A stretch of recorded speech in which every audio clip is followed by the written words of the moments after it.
رآنی فی الجسہ، جس نے مجھے خواب کے اندر دیکھا ان قریب بیداری کے اندر میرے جلوے دیکھے گا۔ پتہ چلا کہ رب نے اپنے محبوب کو حاضر و ناظر بنایا ہے دنیا کے کونے کونے میں۔ مسلمانوں کو حضور خواب کے اندر بھی اپنے جلوے دکھاتے ہیں اور پھر بیداری کے اندر بھی اپنے جلوے دکھاتے ہیں۔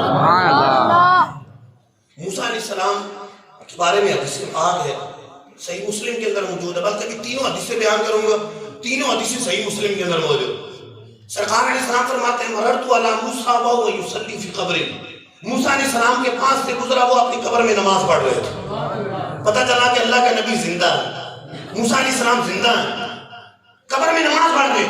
اور مسلم شریف کی حدیث پاک ہے جب میں مسجد اقصیٰ پہنچا دیگر انبیاء علیہ السلام کے ساتھ موسیٰ علیہ السلام بھی وہاں پر موجود ہے۔ اور حضور فرماتے ہیں جب چھٹے آسمان پر پہنچا تو موسیٰ علیہ السلام وہاں پر بھی موجود ہے۔ پتہ چلا کہ رب نے موسیٰ علیہ السلام کو حاضر و ناظر بنایا کہ قبر انور سے مسجد اقصیٰ جاتے ہیں اور مسجد اقصیٰ سے چھٹے آسمان پر جاتے ہیں، کوئی رکاوٹ نہیں، وہ حاضر و ناظر ہے۔ جب مقتدی کا یہ عالم ہے تو امام کا عالم کیا ہو؟ سرکار علیہ السلام فرماتے ہیں کہ میرے دور میں موسیٰ علیہ السلام بھی ہوتے تو میری پیروی کے علاوہ انہیں چارہ نہ ہوتا، میری پیروی علاوہ چارہ نہ ہوتا۔ جب پیروکار کا یہ عالم ہے تو مقتدا کی طاقت کا عالم کیا ہے؟ سبحان اللہ۔ تو جب وہ حاضر و ناظر ہے تو ہمارے آقا و مولا صلی اللہ علیہ وسلم جو انبیاء کے سردار ہیں وہ کیوں نہ حاضر و ناظر ہو؟ کیوں نہ ان کو رب نے یہ قوت عطا دی ہو کہ وہ حاضر و ناظر ہو، جہاں چاہے تشریف لے جائے؟ ہو سکتا ہے کسی کے ذہن میں سوال آئے کہ موسیٰ علیہ السلام حضور سے پہلے پہنچ گئے مسجد اقصیٰ میں اور پھر چھٹے آسمان پر بھی پہلے پہنچ گئے۔ تو اس کا جواب یہ ہے کہ موسیٰ علیہ السلام رفتار نبوت سے جا رہے ہیں اور ہمارے آقا براق پر سوار ہے، براق کی رفتار سے جا رہے ہیں، پروٹوکول ہے، سواری براق پر جا رہے ہیں۔ براق کی رفتار اتنی تیز حدیث میں موجود ہے کہ براق کا جہاں پر نظر پڑتی تھی وہاں پر قدم پڑتا تھا۔ قربان جاؤں رفتار نبوت پر موسیٰ علیہ السلام براق سے پہلے وہاں پر پہنچ جاتے ہیں۔ جب موسیٰ علیہ السلام وہاں پر اس سے پہلے پہنچ جاتے ہیں، خدا کی قسم اگر ہمارے آقا اپنی رفتار سے جاتے تو موسیٰ علیہ السلام سے پہلے وہاں پر ہوتے۔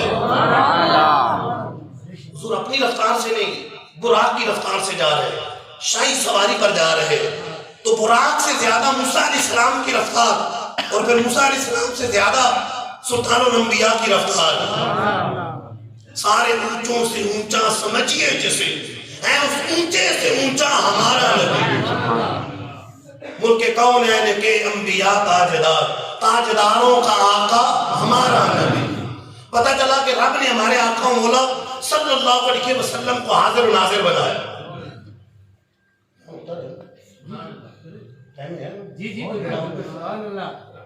سبحان اللہ۔ تو پتہ چلا کہ رب نے ہمارے آقا مولا صلی اللہ علیہ وسلم کو حاضر و ناظر بنایا۔ امام حسین رضی اللہ عنہ کربلا میں شہید ہوئے، مکے میں بھی اطلاع پہنچی اسی دن، بلکہ اسی وقت مدینے میں بھی اطلاع پہنچی اسی دن اسی وقت۔ اس وقت اس طرح کا میڈیا تو نہیں تھا کہ پیغام چل پڑتا کہ اس طرح کا معاملہ ہو گیا ہے، کوئی ٹیلی فون کر دیتا۔ مکے میں بھی اسی دن خبر پہنچ گئی، مدینے میں بھی پہنچ گئی، اور خبر پہنچانے والے کون ہیں؟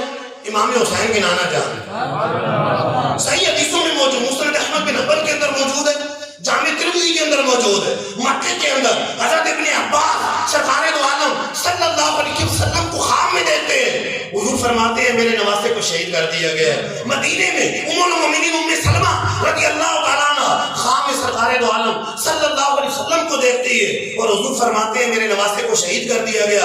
مکے میں سب سے پہلے خبر دینے والے مسلم حسین کے نانا ہیں، تو مدینے میں بھی سب سے پہلے خبر دینے والے حسین کے نانا ہیں۔ پتہ چلا کہ رب نے اپنے محبوب کو حاضر و ناظر بنایا ہے، وہ مدینے سے کربلا جائے، کربلا سے مدینے آئے، کربلا سے مکے جائیں، اور رب نے ان کو حاضر و ناظر بنایا ہے، یہ اختیار عطا فرمایا۔ ان کے لیے کوئی رکاوٹ نہیں، ان کو رب نے اختیار دیا، حاضر و ناظر بنایا۔ دیکھیے قبر میں 3 سوال ہوں گے، بچہ جانتا ہے من ربو کا، تمہارا رب کون ہے؟ ما دینوں کا، تمہارا دین کیا ہے؟ اور تیسرا سوال کیا ہوگا اور کیسے ہوگا؟ سرکار دو عالم صلی اللہ علیہ وسلم تشریف فرماؤ، قریب تشریف فرماؤ، اور پوچھا جائے گا ما کنت تقول فی حق ھذا الرجل، ان کے بارے میں تو کیا کہا کرتا ہے؟ شیخ محقق عبدالحق محدث دہلوی رحمۃ اللہ علیہ پاک و ہند میں سب سے پہلے علم حدیث پھیلانے والے وہ شیخ عبدالحق محدث دہلوی رحمۃ اللہ علیہ لکھتے ہیں کہ یا تو یہ ہوگا کہ مدینے میں اور قبر سے پردے ہٹ جائیں گے، جب پردے ہٹ گئے، فاصلہ سمٹ گیا، تو حضور قریب تشریف فرماؤ اور قریب سے سوال ہوگا ان کے بارے میں کیا کہا کرتا ہے؟ یا حضور جسم مثالی کے ساتھ بنفس نفیس تشریف لائیں، دونوں صورتوں حضور قریب موجود ہیں، حضور تشریف لائے قریب موجود ہیں، چاہے پردے ہٹ جائیں چاہے تشریف لائیں، دونوں صورتوں میں موجود ہیں۔ پتہ چلا کہ رب نے محبوب کو حاضر و ناظر بتایا۔ سوال کیا ہوگا؟ ما کنت تقول فی حق ھذا الرجل، ھذا قریب کے لیے بولا جاتا ہے، ان کے بارے میں جو مدینے میں کیا کہتا تھا، یہ نہیں، ان کے بارے میں کیا کہتا ہے؟